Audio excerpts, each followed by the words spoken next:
day, and we end with a tour de force. So, let me very briefly introduce our speaker for the last session.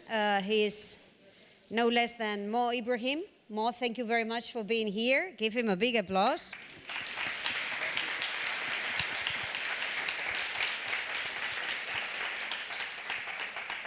Let me give you a quote from Mo Ibrahim. I'm quoting you, Mo, so I hope it's okay. Far from being hopeless, Africa is full of hope and potential. Maybe more than any other continent, the challenge is to ensure that this potential is fully utilized, and it's not a small challenge. Mo is an African. He's Sudanese. He's very passionate about Africa. He's very invested in Africa's governance. He's very connected to the next generation, which he supports. He's been supporting the African Next Gen for a long time. He's a man that puts his money where his mouth is. Mo will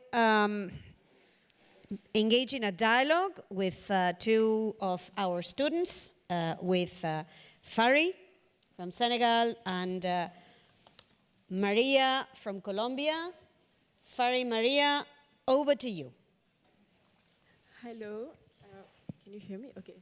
Hello, my name is Fary Gueye. I come from Senegal, and I'm doing my master's in international development. Good afternoon, everyone. Can you hear me? Thanks for joining us in the last session. My name is María Bermudez, and I am a second-year student in international governance and diplomacy.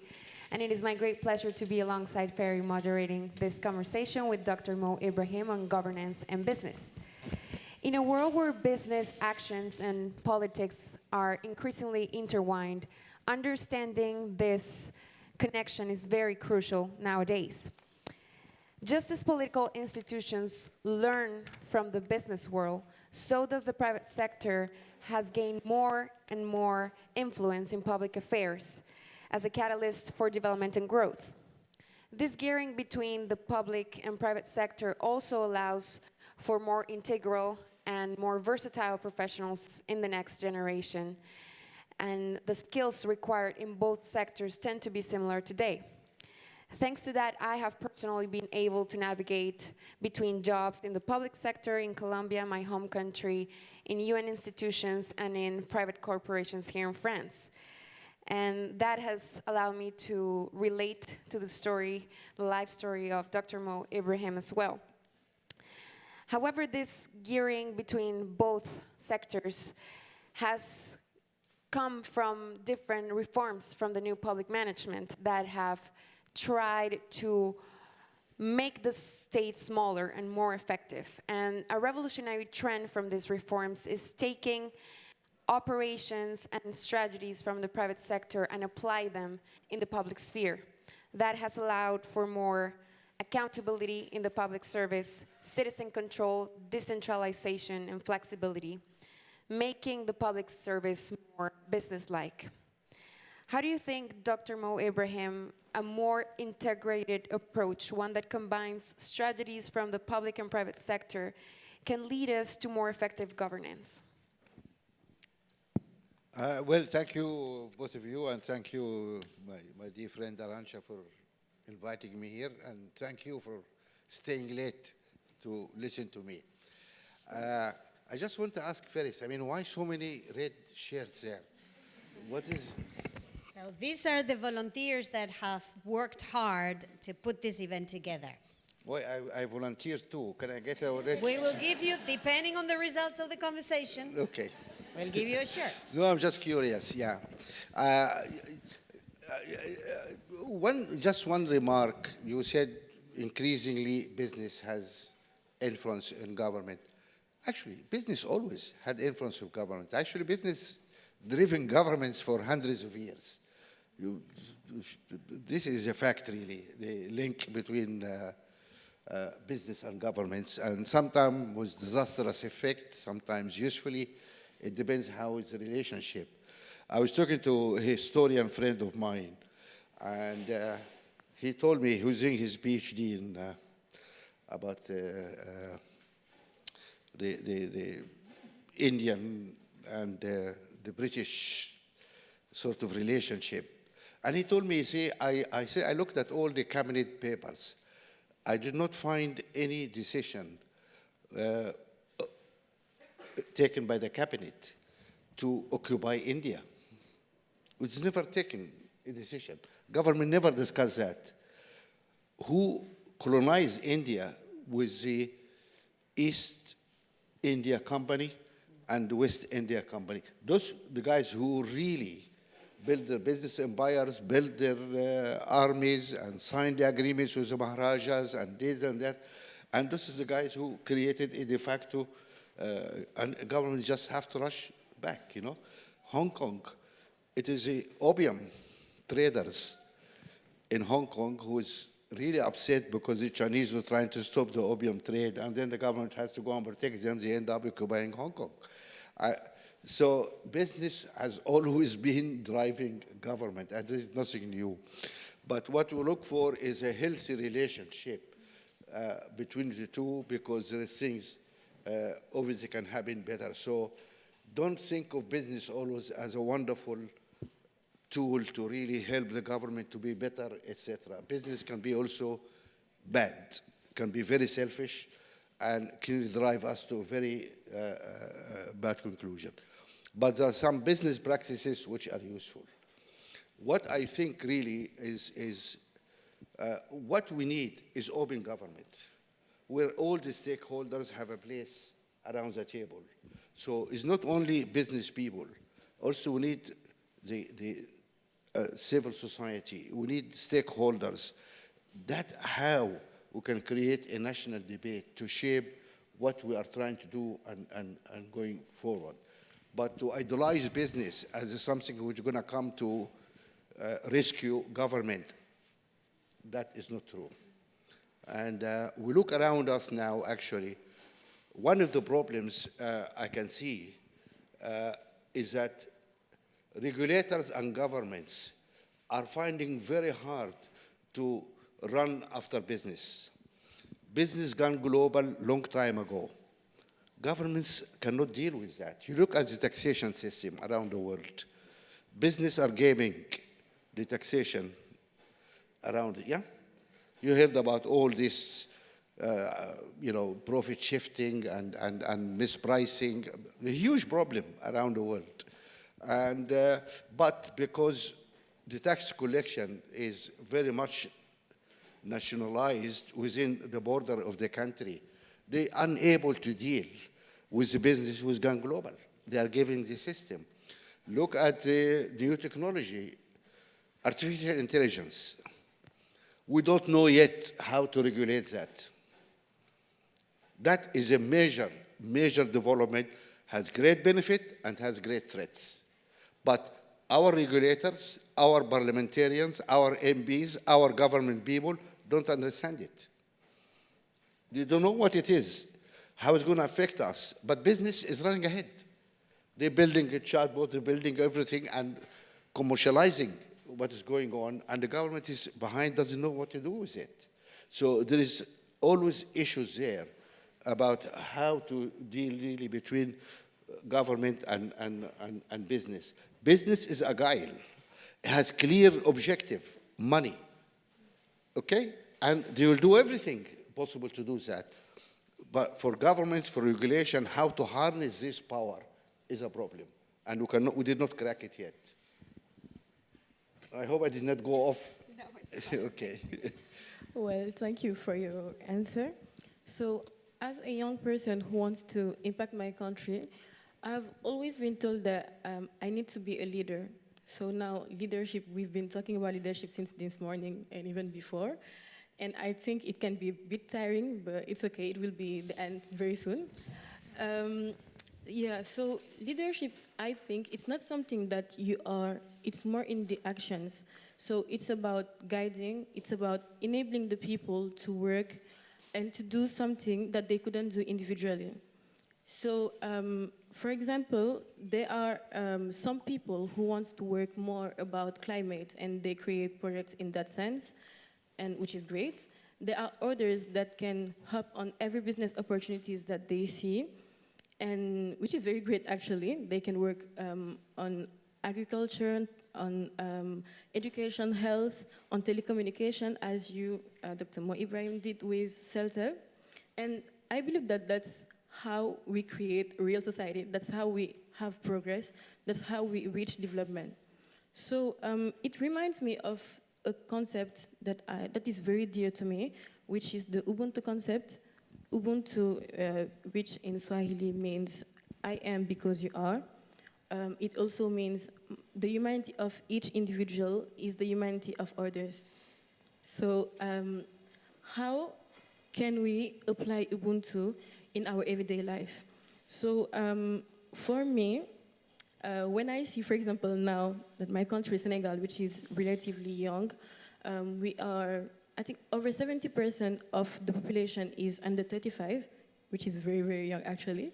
And when I see all these projects that are springing up, all these people that want to take action, that want to build things, I can only dream bigger because I have a vision for my country and I know that I can't do it alone.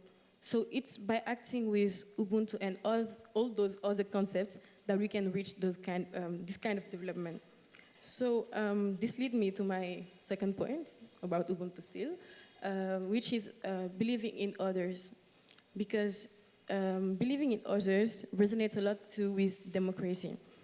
Believing in others, it's passing the torch to the next generation, actually telling them, okay, now it's your time to take the things in hand.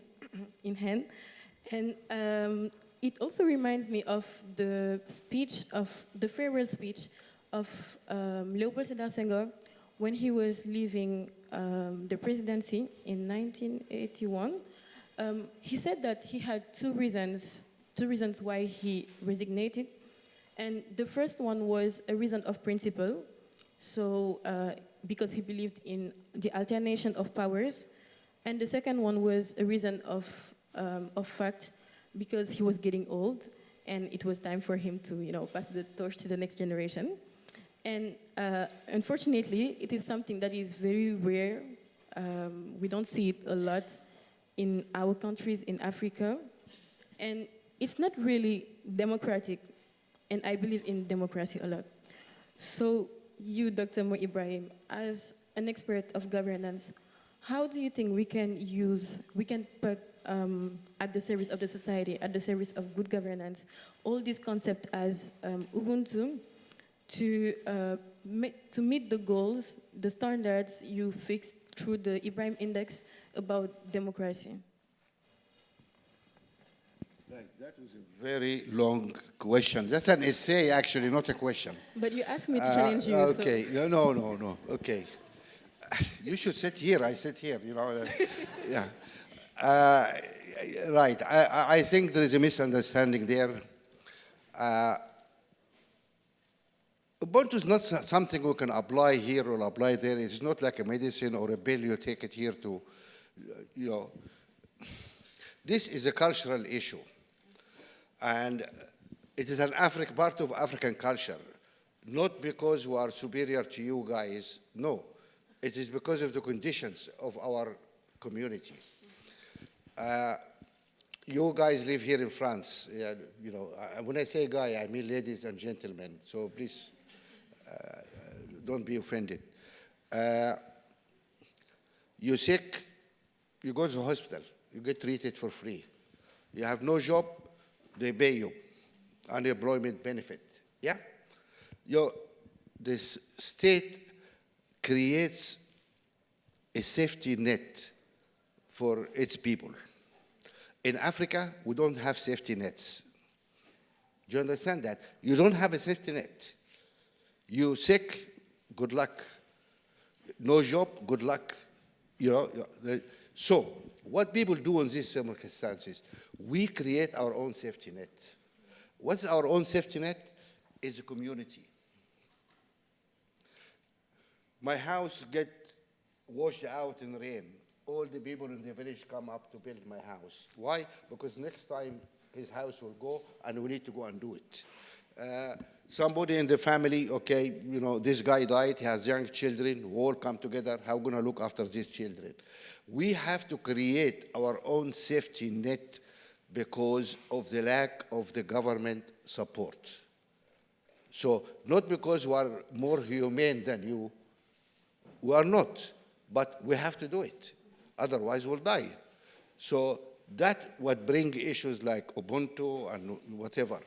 This is a situation or a culture created by the economic condition in our society. Okay? So we support each other. I cannot have dinner if my neighbor here doesn't have dinner. Please come and share with me. You will not do that in Paris. Okay? So we need to understand that. So I differ with you. It's not something we can just import and say, hey, you French guys, come on, use Ubuntu. You will not do it. You don't need it. You understand what I'm saying? It is the conditions which created that situation. It has nothing to do with leadership or with anything. It's just people need to survive. The only way to survive is to work together, create this community shield, which help us to go through the problems. When I was talking about Ubuntu, it was more for us Africans because I know it's an African concept which needs to be used by us. So I wanted to emphasize on the fact that we should use them in our daily lives because they don't exist just for existing. They exist because they can have a utility for the society. So yeah. Yeah, but my sister, well, my daughter actually, we use it all the time because that's part of our life. It's not something we say, oh, people, tomorrow are going to be Ubuntu. No, it is something part of our life, part of our culture. We have to do it to survive. It's nothing to do with leadership or being good or being bad. It's just a way of life. And then we move from there, we come and live in France. They don't forget it because you don't need it. Okay? So we need to look at the background or why people, or how cultures develop or how people... Okay. They tried to give me a hard time. They told me before the meeting they're going to give me a hard time. And I told them, I'm going to give you a hard time. So we're going to see, you judge at the end. Yeah. Okay. Let me just Maria. switch to another topic. Yeah. The index for African governance from the Ibrahim Foundation, it echoes the demand for accountability, for an accountable public service. And I realize it doesn't only make it possible to compare the performance of the different African countries, but it also corresponds with global development expectations, since there's a clear alignment between the index indicators and the sustainable development goals from the 2030 agenda. Now, according to the 2022 findings of the index, there are three main factors of governance that have been deteriorating in Africa in the last 3 to 4 years, which are mainly security, climate change, and participation of the civil society. I have to point out that these same issues resonate in Latin America, the same, or not the same, but very similar concerns in my region are also happening in Africa right now. Particularly, I want to refer to the issue of participation and representation of the civil society. This is currently a hot topic in countries like Colombia, Brazil, Argentina, Venezuela, but I would actually think it's rather a global concern, the lack of representation, the lack of trust from the people with their governments. What do you think are the main causes of this deterioration of the participation of the people, and what do you think could be the decisions that the next generation of young leaders sitting in this very same room to take to improve the situation? That is a very difficult question, Maria, because you're putting your finger in the crisis we're going through. We are living in a world now which is really different, where the international order is breaking down. The rule book is being thrown out of the window. And we have really a very strange moment in our development as a human race now. Now, I probably blame the liberal democracies for what is going on now. Because the liberal democracies, in my view, did not live up to their own values. And that is a big problem. They wrote a rule book, but they did not respect it, and they abuse it. They built these global institutions, but they built it from their own perspective. And even then, they do not respect it. I'll give you an example to save. I mean, you take any institution, take the World Trade Organization. It was built around the idea of free trade. Yeah? Everybody have to obey the rules and to... Now we look at what's happening. Nobody's obeying. I mean, the guys who designed the WTO is not respecting it. United States was facing some courts, some action complaints.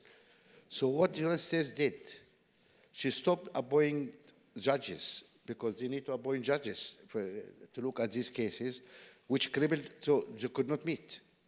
So for a number of years, the disputes could not be even looked at by the simple mechanism, okay, I'm not going to appoint justice. That's an abuse of the trade. Now we have this,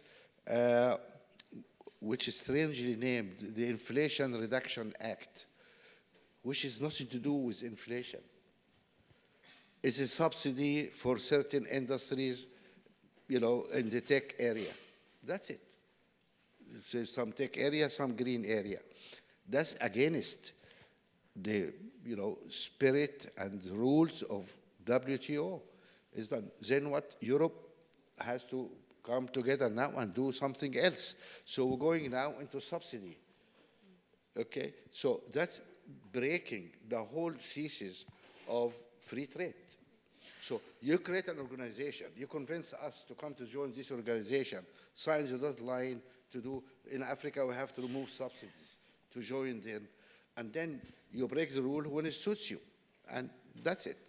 Look at United Nations, Security Council cannot function. You agree? It cannot function. You have 5 guys sitting there, each one with a red card. Yeah? You cannot take any decision against any one of the 5 members. Those 5 members can do anything they want. Not only them, their client states, their friends are also protected. No decision can be made. What happened in Syria? No decision. What happened in Ukraine? No decision. What happened in Gaza? No decision. We don't take it because everybody protects their client states. No decision. So what is it? We are destroying the United Nations. We are destroying the international government, which is supposed to be the Security Council, which the liberal democracies created that. Who created the United Nations? Who created it? And then you end up with a very undemocratic situation. Out of those 5, for example, you have Britain and France. You don't have Germany or Japan. Either Germany or Japan has bigger economy, bigger population than either France or Britain. But France and Britain have 40% of the voting power, or of the veto power, 40%, with like 4% of the population of the world. You have India, 1.4 billion out. Do you believe China? Actually, China was not admitted into the Security Council for many years. Taiwan was put in to have the China seat. So, liberal democracies really did not live up to their own values, which they kept preaching against us. And that is sad. And that's what resulted now in the mistrust of then a whole generation of populists started to appear up everywhere. We are all sitting now afraid of Mr. Trump, you know, the second coming of Mr. Karnak, second coming of the Christ. We're expecting, you know, this guy to come in November, and he probably will come. In Europe, we have Orban, we have Turkish guy, we have the Russian guy, we have the Chinese guy. In Africa, we have few guys, and so the strong man became or woman, because we have this woman in Bangladesh too, another crazy woman there. So, sorry, excuse me, I speak frankly, okay? I'm not a diplomat, I'm not a government official, I'm nobody, so I speak frankly. And we have all those crazy characters around the world, around us. And our African leaders look at those people and say, ah, wonderful, I can do like that as well. So we end up with all fancy generals and dictators around the continent. This is something happening, a wave is coming across our world, unfortunately, and has to be stopped. And at the beginning, the people who claim to be liberals and Democrats need to live up to what they say. Need to live up. And they need to stop all these stupid actions. You know, when Russia invaded Ukraine, I had calls from my friends in the EU and in France, actually, and say, oh, why African countries are not supporting the American resolution to condemn Russia? I told them, did you check the media, social media in Africa to see what's happening? No, okay. Here is what people are saying there. America submitting a resolution to condemn the illegal occupation and abuse of sovereignty of another country. Yes.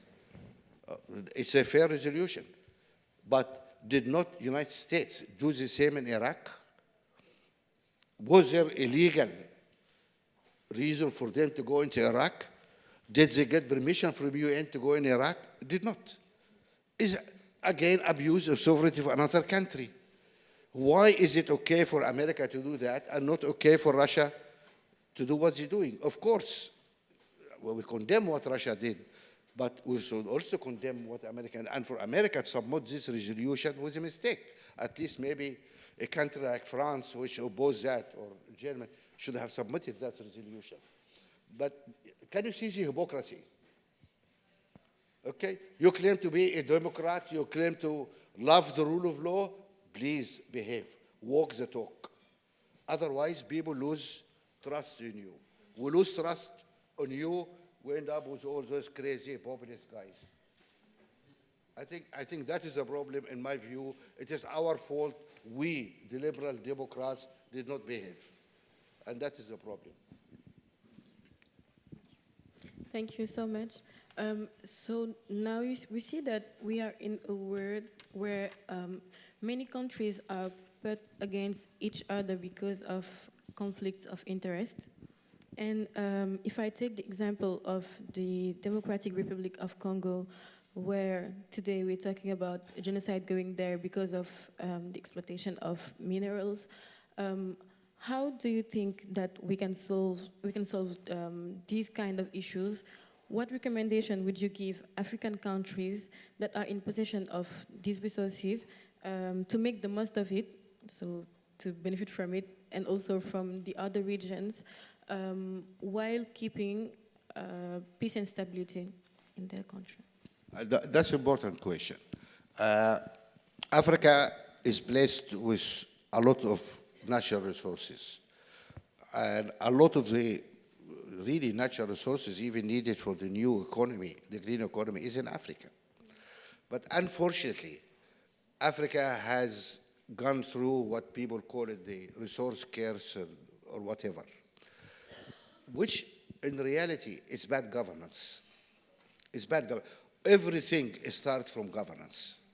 If you don't have good governance, you end up with all these abuses and nonsense. And you look at how we wasted our resources. The kind of shoddy and shady and secretive deals which were done in the back rooms. You look at any president of Congo, you see how many billions he stacked in the central banks. and any of them has been brought to justice? None. None. All those guys made billions. And in giving all this stuff, that's the family silver, you know. Family jewelry, you give it away for peanuts. You know, we had this strange thing in Guinea where this crook from Switzerland, what's his name, the Israeli investor, went and bought the license for the best mine of iron in the world, the highest quality of iron in the world. And he paid $120 million for that. The bribe was $3 million for the wife of the dictator and a Porsche car to, okay? And then he sold half of that mountain to a Brazilian company at a valuation of $5 billion. That is more than the budget of the whole country. Can you see how people really sell their country for a Porsche car? I mean, idiots. I don't respect them, because even if you a decent thief, you ask for $1 billion at least. Yeah? I mean, they are not even decent thieves. This is unfortunately those guys. And that is a total abuse. You look at Nigeria. Nigeria used to export food. Then they discovered some oil. And they left everything. They wanted to live on the rent from the oil, which has been stolen. Huge theft of that. And they end up being one of the poorest countries in the world. What we have done with our resources. But all is that happening, as we say, because of lack of good governance. That's why we need to focus on how to build good governance in our countries, how we have transparency, how we have a government focus on delivery to its people. You compare that with Botswana.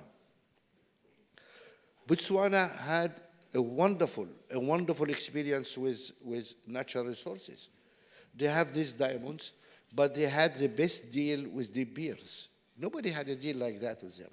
And all the money went into national development. Not a cent was stolen. This is Botswana. Botswana had a higher score than many European countries in transparency, in governance, and lack of corruption. Can you believe that? We have an African country better than many European countries. It can be done. It's not magic. It's just you need to believe in your people and you need to act for the people. I'm going to give you an example. President Masiri, who was president for a number of years in 2 terms, of course, and he was a member of the board of our foundation. And I remember once we're having a dinner after, discussion over dinner after the board meeting. And Kofi Annan, who heads our prize committee at the time, he's playful and sometimes can be mischievous.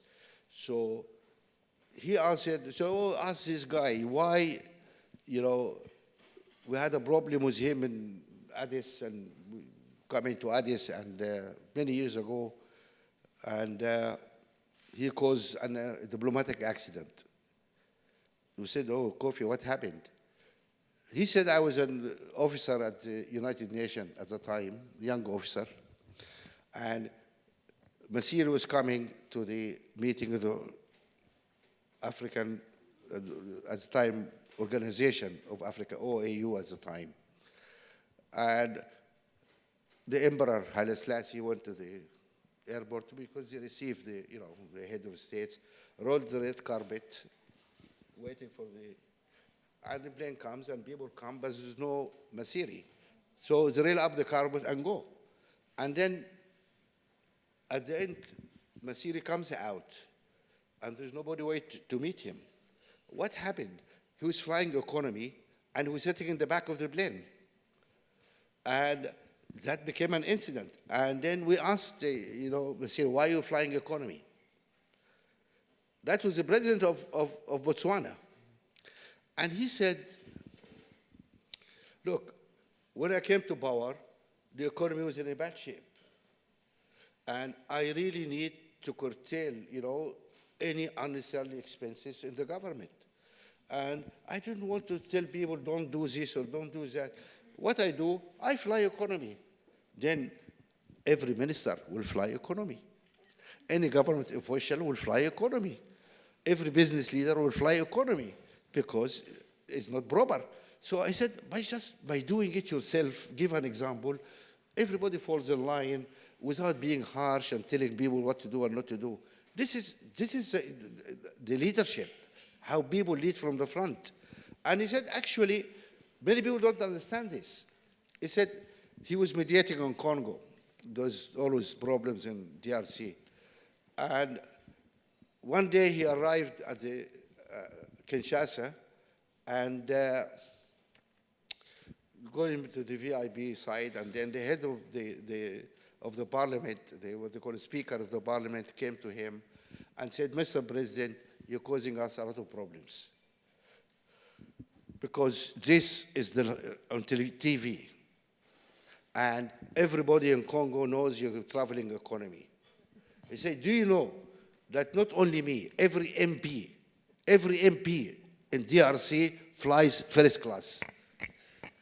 You are causing us a big problem. What people say about us. Say, I have a suggestion to you, Mr. President. We will pay your ticket. Shall we?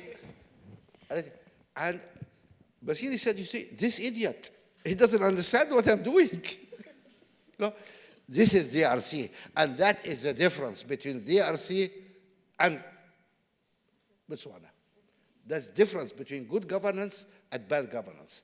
The guys who abuse the resources and the guys who use the resources for the benefit of people. This is the leadership. And not many people know these stories. It's small stories like this which define really this wonderful leadership of how people steer their countries forward.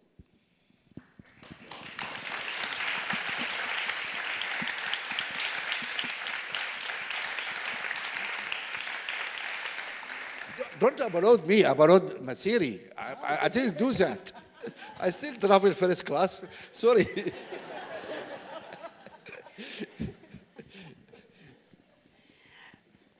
Talking about good governance, you mentioned something that I believe is key, although it sounds simple, but it's decency. And I think we need that as a basic value in all of our leaders. Decent leaders that, as you were saying, are working for a good governance. They start at home. Leadership also reflects the values that you have in your family, in your community, and then how you reflect that to your country. But above that, what other skills do you think are necessary either for political or for business success? What do you think is key for young generations, for new generations to have in the radar, to keep in mind if they want to become effective leaders? My message really for young people, and I think everybody here is young except me, my suggestion really is that don't do what we did. Our generation messed up everywhere. In Africa we messed up, in Europe, everywhere we messed up. We need really a new model for humanity. We need people really who look forward for the future, who walk the talk. When you say, I am for green, okay, show me. You drive an electric car, you behave as such. When they increase the price of petrol, don't go out demonstrating and put on a yellow vest, because that's stupid. How could you, on one hand, argue for reducing carbon, and at the same time, you're asking for subsidy for fuel? Do you know the amount of subsidy for fuel we're paying in the world is $400 billion. Every year, we are giving $400 billion subsidies for fossil. Then we go to COP27, we go COP28, and we lecture and we talk and la la la la. That's crap. That's nonsense. You guys walk the talk. If you are serious, do it. Most important, go and vote. One problem I have with you guys is you don't vote. You love to demonstrate. In a liberal democracy, who cares about demonstrators? What we care is about the ballot box. In UK, I am British, by the way, we committed a huge act of self-harm by voting for Brexit. And everybody knows it. It's absolute sham. Why? Because young people did not vote. Young people did not vote. The guys who voted, over 95%, are the guys above 60 years old.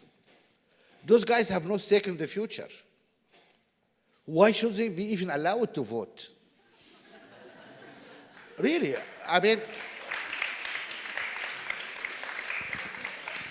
to be honest, this is serious. If you are voting about something important, which really gonna shape our future, I think the voting system must be calibrated. If I'm 15 or 20 years old, I have more stake in the future. I should have 3 or 4 votes, not 1. If I'm 80 years, I should have half a vote.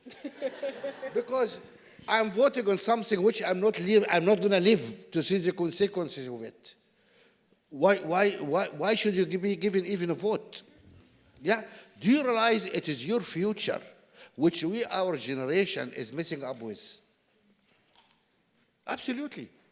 Because we look for immediate gratification. This, unfortunately, one of our main cultures here in the West, immediate gratification. I saw this ad in the TV, oh, I want that blouse, I want that shoes, I want that bag, I want this. It's immediate gratification, everything wanted now. And future will take care of itself. Climate, oh, somebody will write a soft code and some software and solve the climate problem. Somehow it will happen. It will not happen. Don't kid yourselves. You need to behave. You need to act. And you need to vote. Please go and let us hear your voice. Because otherwise, we're going to mess up your future. You know why? I'm an old man. I don't care. I'd rather pay less tax now, enjoy life, and die in a few years, and you guys deal with your problems. Okay? It's simple. Logic. So please, make your voice heard. Stand up. And don't listen to what other people say. You can have a big constituency, you can shape the future, and stop going out demonstrating. It doesn't work. Go and vote. Yeah? Okay, you agree? I agree. Thank you. Well, we're running out of time, so I'll ask my last question, a short question, a challenge maybe. And you can start queuing for the questions. There are mics down the aisle. So, Dr. Ibrahim, today we see that technology is incorporated in every sector: health, economy, communication, and even justice. Because in some countries we see that they use the artificial intelligence to measure or fight against corruption. And I want to know, how do you think we can leverage this progress, artificial intelligence, and all this technological progress to change, to create change when it comes to governance? Yeah, of course, technology is important, and we all need to appreciate technology is a sword with 2 edges, as usual. I mean, it's up to us how we're going to utilize technology. For a starter, it gives us a lot of opportunity. You just think of like telemedicine. When people don't have access to clinic or whatever, but they can be diagnosed, can be sorted out via the internet, yeah? The way we can deal with mass data, because then we know how policy should be driven by data. And if you cannot crunch the data, then we don't know what to do. Yeah? So data is very important, and dealing with data is really important. There's no question about that. To help the voting system, if you have a digital ID, then it's very difficult for the government to falsify the vote or to steal the vote. Subsidies given to poor people in many countries, most of it, by the way, was stolen. Most of this was stolen, a huge corruption. But then people introduced, an ID system which enabled people to receive what is theirs and stop corruption. Okay? Now everybody walking around with a radio and TV station in his pocket. Yeah? This phone is your personal TV station and radio because you record things and send it to other people. Yeah? You do that. That helped a lot transparency because, it's difficult for people at the customs to ask for a bribe or be able to do this because a lot of the misbehavior can be captured and transmitted widely. So these phones and digital devices are helping to more transparency and better behavior. Of course, it can be used for bad purposes as well, and that's another problem of the so it depends how we use that. But this is an important tool for governments. It helps us increase efficiency, reduce cost, and really democratize. One thing this device has helped us is to democratize the process of information. Everybody here now can say anything and broadcast it. You don't have to go to the France 24 or BBC to try to send a message or to say something, to be invited. You can go and do it. And so there is an element of democratization there. And but at the same time, as I said, there is some other consequences also, which is not very nice. Thank you, Dr. Mo Ibrahim. We're opening the session for the audience to ask their questions. We're going to be taking one question from each side at the same time. Please introduce yourselves, tell us where you're from, which masters you're in, and then please just stick to one question per person. Lady over here. Thank you very much, Mr. Mo Ibrahim. My name is Shamsia. I am Austrian Albanian, and I'm in the Master International Development at PSIA. My question refers to the African Continental Free Trade Agreement, and I would be curious, what do you think is the future of this agreement and what kind of opportunities it has for the continent and countries in the continent, and also what role the business should play or can play to advance this agreement? Thank you so much. Thank you for being here, Mr. Ibrahim. So my name is John Michael. I'm from Niger and Angola. And as a businessman who has valuable experiences in economic politics, do you think an African protectionism, like what is happening right now in Western Africa, could be a good way to create a sustainable development on the overall continent? Or if no, how can we structure or restructure our partnerships with non-African allies to achieve this long-term goal? Thank you.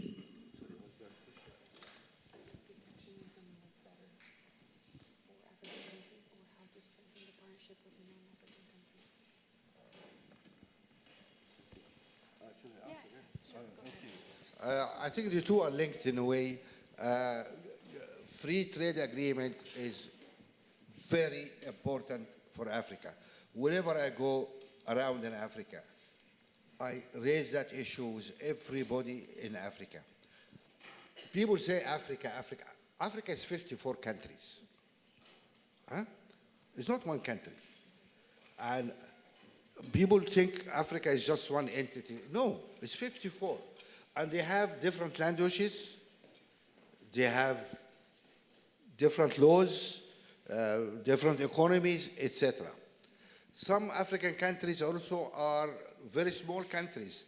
Some African countries are completely within other countries. Can you imagine that? We have countries completely inside other countries. I mean, it's great. All these borders were created by a colonial system, unfortunately. And unfortunately could not be changed without a big war throughout the continent. That's why Rita said, okay, we live with these borders. But it created major problems. But that's another story. Now, I tell my brothers and sisters in Africa, China is the same population like Africa, right? Same population.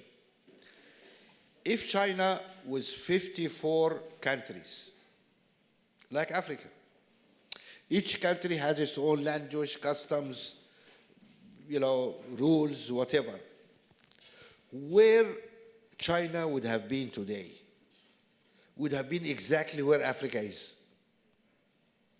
Why China is there? Because it is one country. One country, it means that is a huge market, very attractive for investment, and has heft, power, because of its mass. It's 1.4 billion people. When the leader of China walks into the room, he talks in behalf of 1.4 million people. You need to pay attention. When a leader from one of our countries comes, he's talking on behalf of 1.5 million people. Who cares?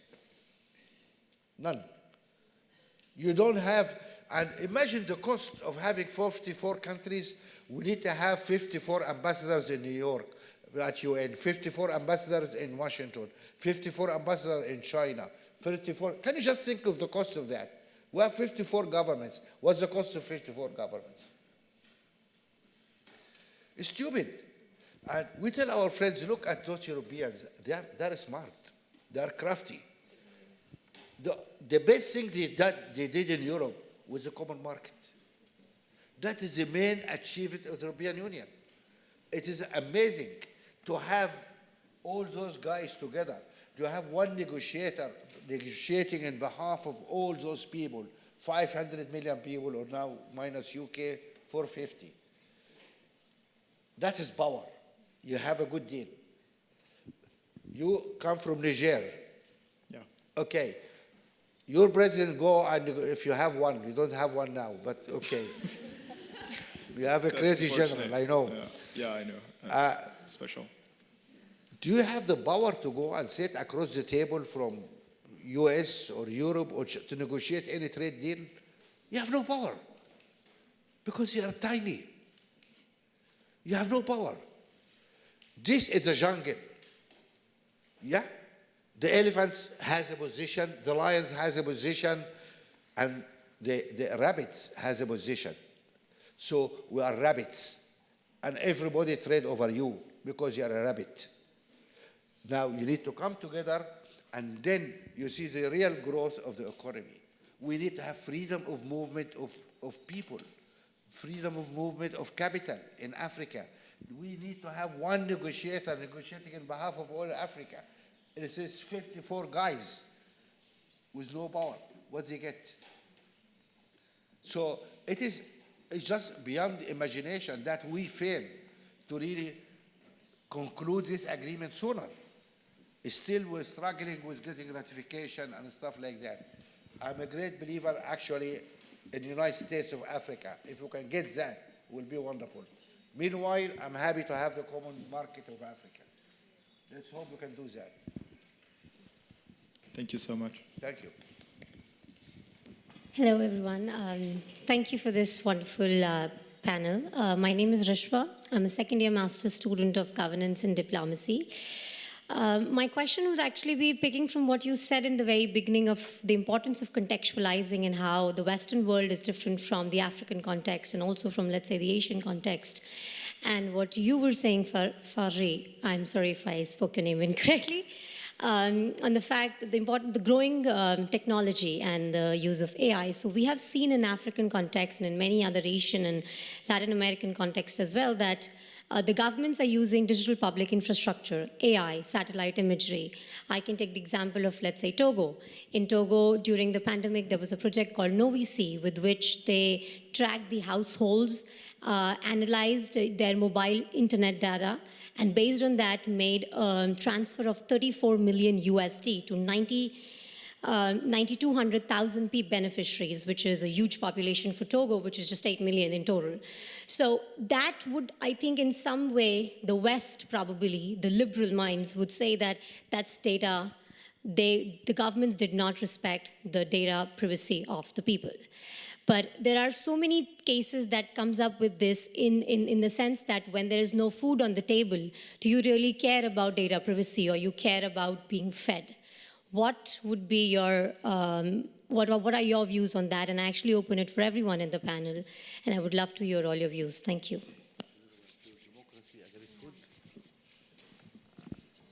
Hi, my name is Jordan. I'm from Canada, and I'm studying international governance and diplomacy. And there's a similar thread related to context. So I share your belief that good governance is the key to unlocking the limitless potential of the continent. Since 2019, I've worked with a group from East Africa and Canada to launch an organization that is walking alongside local leaders. And my question is grounded in my experience in Rwanda. I really admire the development that Rwanda has experienced since the genocide against the Tutsi in 1994. Yet President Kagame has a lot of critics, especially in the West. And a lot of my Rwandan friends would say that they don't understand the context. So I'm curious how you would take context into consideration when you're assessing and supporting leaders and governance structures. Thank you very much. I think this question is always raised, and especially in the context of developing countries like Africa and African countries, etc. And let me say one thing first about the index, how we design the index. We think governance really is about delivery, is delivery of a basket of public goods to the people. That's the whole thing. You need to deliver. What you need to deliver, we think, are four main areas. One is the rule of law and security of people. Only government can provide that. One, the issue of human development, health, education, gender, etc. The third one is the economy. Unemployment, inflation, growth, transparency, all this stuff to deal with the economy, infrastructure, you know, how much kilometer of roads, water, electricity, blah, blah. And then the soft piece, which is the issue of rights and participation of people. And these are all deliverables. So maybe you are not delivering well in democracy, but you delivered well in other areas, like what happened in Rwanda. You still can score reasonable score. You're going to be scored low here, but if you provide food for the people, you provide jobs, you provide electricity for people, that's important. So you get marks for that. Yeah? So when people, aside from Africa, when you look at China, we have to recognize that China took 500 million people out of poverty in the last 25 years or so. You remember the development goals, Millennium Development Goals, which were supposed to be developed by 2015. One of the main hopes there is to halve the world poverty. In 2015, everybody took a vector lab. We said we halved poverty. That was a big lie, okay? Because we did not have poverty. China halved poverty. They took 500 million people out of poverty. That improved the global number, and then UN said, oh, we met it. In Africa, poverty increased, okay? So, but when you evaluate China, we need to acknowledge that taking 500 million people out of poverty is a great act. We may not agree with the policies of the Communist Party of China, fine. But at least in that area, we say, wonderful, we applaud you. So, because we need, we applaud you because we need to really objective in our evaluation of the deliverables. That's why the index have all these deliverables, okay? So I can differ with you in one area, but I can agree with you in another. There's nothing wrong with that. So that is how we need to evaluate. I give you a good example. I was having one-to-one with Prime Minister of Haile Mariam, Prime Minister of Ethiopia at that time. And I asked him, I said, what's happening? I was in Ethiopia last month, and there was a lot of demonstration in the streets. What's going on in your country? And because we know at that point of time, for like 20 years, Ethiopia was achieving 10% growth per year. You know, second after China, 10% per year. Okay? So I asked him, I said, Prime Minister, why kids are, you know, in the streets? Why people are demonstrating? And he gave me a very interesting answer, which I will quote. He said, you know what? When people are hungry, all they care about is where I'm going to find dinner. Yeah? I need to eat. I need to feed my children. They don't care about democracy, or they don't even think about democracy. They're rushing around trying to have food. After they eat, then they start asking, what about my rights? And I think that they'll think about it, there is some wisdom there. If you are hungry, your first objective is to find food, not democracy. Natural. But when you are fed, then you start to think about your rights. Okay? Thank you. Thank you. Hey, my name is Paula. I am studying international security here at PSIA in my first year. Thanks so much for being here with us. I was especially excited about your suggestion for the reform of the voting system, so very much looking forward to having 3 or 4 votes in the future. I think it's a good idea. Really, you guys should you are young people. You should vote for that. You should, yeah. Push Macron to do that, yeah. Yeah. I wanted to get back to a topic we have discussed previously during this day, but not so much in this panel, which is climate change. And I was wondering, for you as someone who has been very successful in the private sector, where do you see the role of the private sector here in the future? Also, what should we push the private sector to do here to assume responsibility? And then, as a second part of the question, how can we balance this with growth and development, or how can we make this fit together, kind of? Yeah, very much looking forward to hearing your view on this. Thanks. Final question. Good evening. My name is Maria. I'm in the Master in International Governance and Diplomacy. My question is on corruption, particularly in the mining of raw materials critical for the green transition. We're expected to see increase in these mining activities in African countries like DRC and Namibia. And I was just wondering, like, what frameworks do you think could be put in place to ensure more transparency in the mining industry? Do you think it's time to open up checks in corruption to more than just government institutions, but to also civil societies in the permitting process?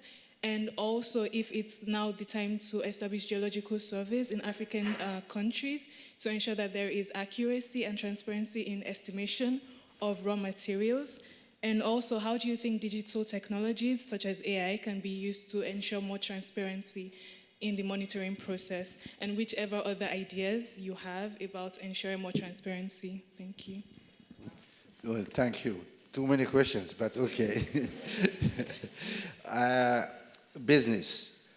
I'm appalled at how when we talk about corruption and governance, we only focus on governance in the castle, in the palace, you know, the government.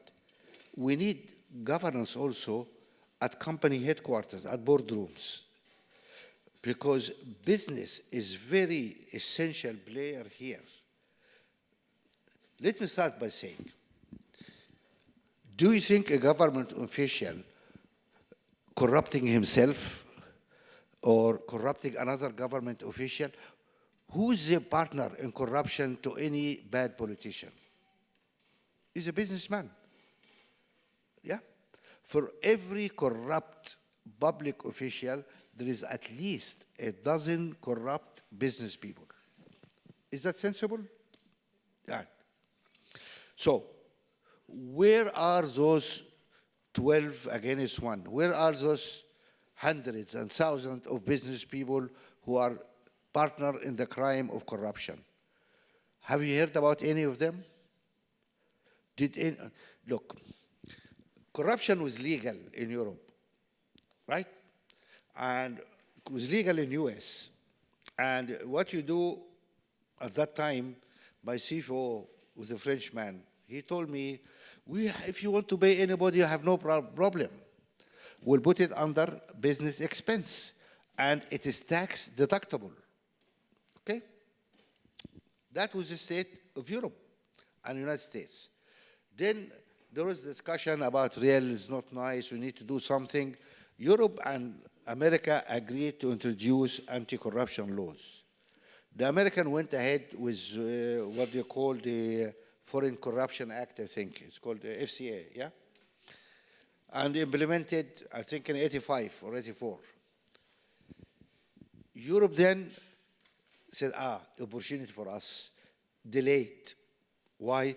To give the business people few years so they can bribe without competition from the America, gives them good business advantage. They delayed that for a few years.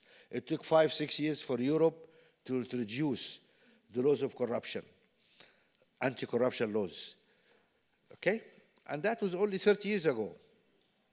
Now, over these years, can you name the number of people or companies which have been prosecuted in this wonderful 27 European countries?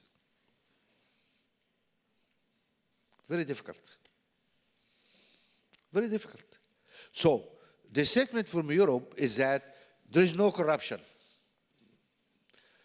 So if there is no corruption in Europe, there is no corrupt business people, then there is no corrupt people in Africa, no corrupt politicians.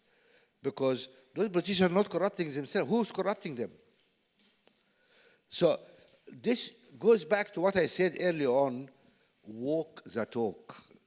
This is the problem with liberal democracies. They never live up to their values. There is no prosecution. Think, when is the last time people had a prosecution? There was a total event 15 years ago. None. Why? What is the reason? Because it's okay. If our people go on corrupt and this is an advantage for us, we make more money, jobs for boys, we do it. So, now, do you know, according to the United Nations, these are not my figures, United Nations figures, the amount of illicit financial flows out of Africa every year is $100 billion. You heard that number? $100 billion every year taken out of Africa in illicit financial flows. What exactly illicit financial flows? Most of it is mispricing and profit shifting. You heard about these things?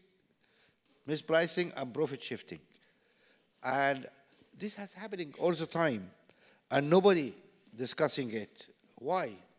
Because it is a benefit for our companies here in Europe and the United States. So let us not open that Pandora box. Not until some European countries then woke up one morning and discovered actually that this problem reaches their shores. In Britain, they discovered that Starbucks doesn't pay any taxes. They discovered Apple, Google, those guys don't pay any taxes. They have billions of business profits. No, because this company books the sales to Ireland. They're going to have a sweet deal with Ireland, sweetheart deal. And then you don't pay tax where the profit did arise because you book the sale somewhere else. That is called profit shifting. And then France started to hear the same problem. Oh, no, we need to have a tax on tech and something. The whole problem is governance in the boardroom does not exist. Unfortunately, extremely bad governance, and people should raise that issue.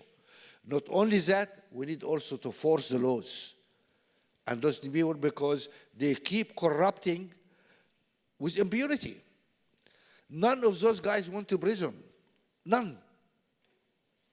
How much? Do you understand what does it mean $100 billion out of Africa every year? Check that number, the UN number. Do you know the total amount of aid, they call it aid, going to Africa? Is 53 billion. So who is aiding whom? We in Africa are supporting you guys. You should be very grateful. Really, do you know that? You think you are giving us charity? We're giving you charity, actually. Yeah, this is the truth. And nobody's acting on this. And this is the issue. When we need to act on all this stuff. So we need a better governance also in the boardrooms of corporations, because they have been misbehaving and getting away with it. And these are the most respectable, greatest company in the universe. And where, they moved the IBR to a small island, as if the search engine was discovered in a little island, or as if the Apple computer. I mean, this is rubbish. How could that be allowed? This is a problem. So unless we behave and live up to our values, we are going nowhere. And then people lose trust in liberal democracy. We lose trust in our governments. It's bad. It's sad. We lose trust in our institutions. Then we become open to all those crazy people, the populists. I know here you have Le Pen and some other people here. And you have all those crazy guys. And this is people who are going to rule the world. Thanks to our hubris, unfortunately. Anyway, I know it is sad and not comfortable what I'm saying. I do apologize. I spoil your weekend. But it is really bad stuff is happening around us. And you need, as a young people, to stand up, because it is your future. It's not our future. It's your future. And you don't want this nonsense to continue. Do I deserve now a red shirt?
Sciences Po.